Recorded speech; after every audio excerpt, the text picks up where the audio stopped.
my name's Gary Shotton, and I'm here as a part of Inspiring Better Business IBB Talks. And today I'm going to talk about steps in business growth. And if I was to choose one of the top 2 or 3 reasons I think businesses fail, I would put this right up there on one of those top ones. You know, people seem to have this desire to excel and excel at a fast pace, want it instantaneously, grow quickly. And I think that more times than you could imagine, that's what really caused the base problem. They were growing too fast. So let's talk about some of my story.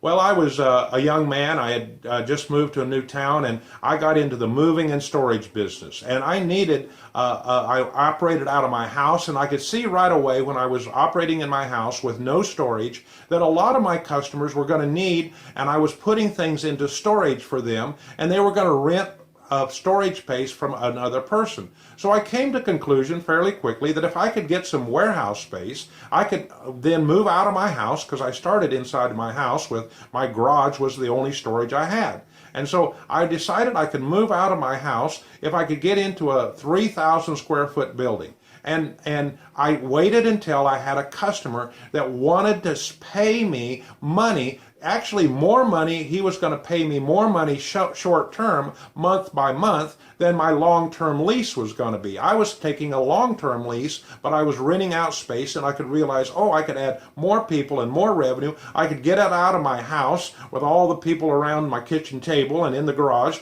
and I could move my trucks over there, and I would be much better off. But it was tough. I wasn't sure if that was going to work. Well, the next thing that happened is I could see that I was running out of space, and in that same building, it had a pretty high ceiling, and it was 3,000 square feet, but I could add 2,000 square feet if I just built a floor at about the 8-foot level. I could put storage on the ground floor where it's concrete, and I could put more stuff in storage on the second floor. So I put boards and plywood and structure. It was solid enough to hold what we needed, and I increased my space by 2,000 square feet. Well, then I had the land next to me. It was another commercial lot, and it came for sale, and I said, oh my goodness, I gotta have that. Because I had trucks, and I had equipment, and I had parking, and it wasn't working well on the street, and I bought that one piece of land next to me. Oh, it was a stretch. The next thing was another step. These were all a couple of years or 18 months between each one of these. It wasn't bang, bang, bang.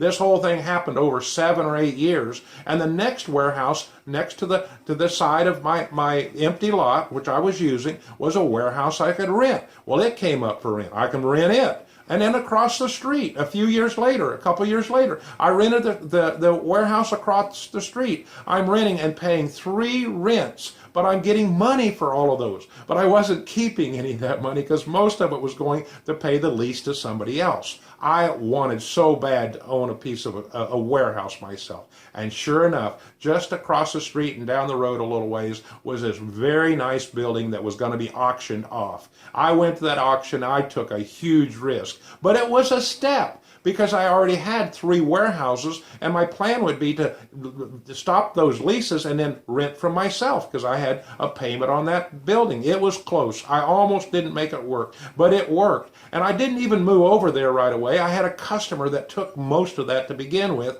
and that was a couple of years later before I added another 15,000 square foot building. Well, the first building was 15,000, and I added a very tall 15,000 square feet more. Now I have 30,000 square feet on a 3¼ acre piece of land. And guess what? I owned that for several more years, even after I sold the business. When I sold the business, my income was mostly because I had that building. That was my stable income for 5 or 6 years, where I didn't have a lot of other income. And eventually I sold it for $1.1 million and used that money over in my current business to build a building there. I'm always into buildings. I like buildings. I like the rent check. And so that's my story about warehouses growing step by step by step. I'm telling you, I did what I'm telling you. It's not theory for me.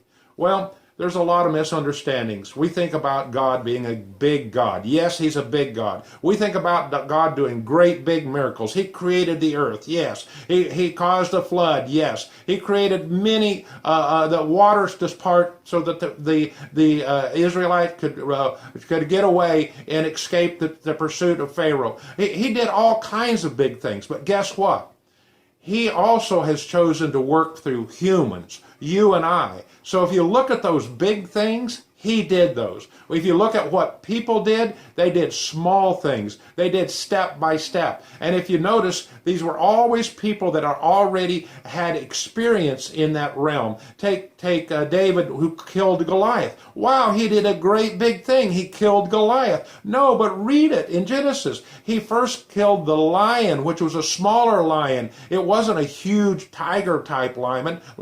And then he went up to the big bear. That was a big bear. And so he had experienced step by step by step. And read it. He said, I have killed the lion and the bear. The same way I've done that, I have those step. I can kill Goliath. That's God's way. Well, on this earth, we're humans, and God wants to use us in this manner. Now, there's no such thing as a leap of faith. You can't find that. There's a place where Jesus was encouraged by Satan to jump off the high pinnacle of a high building, and he suggested the angels would catch him. Well, that's totally different. And he didn't leap. So there's no such thing as a leap of faith. Another way of saying the same thing, there's no such thing as faith that isn't just a small step or appropriate step. So anybody that's taking a giant leap is taking a leap, a risk outside of God's protection, in my opinion. Now ask yourself this, is the thing that you're talking about in business growth a leap or is it a step? You have to decide.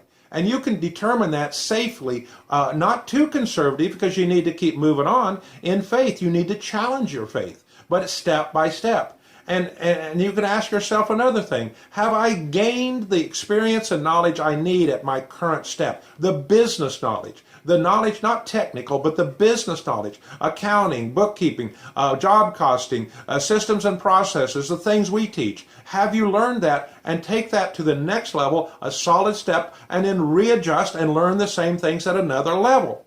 Another story. I had a chance, and I currently own a machine shop. And I had to run this by myself, and I did.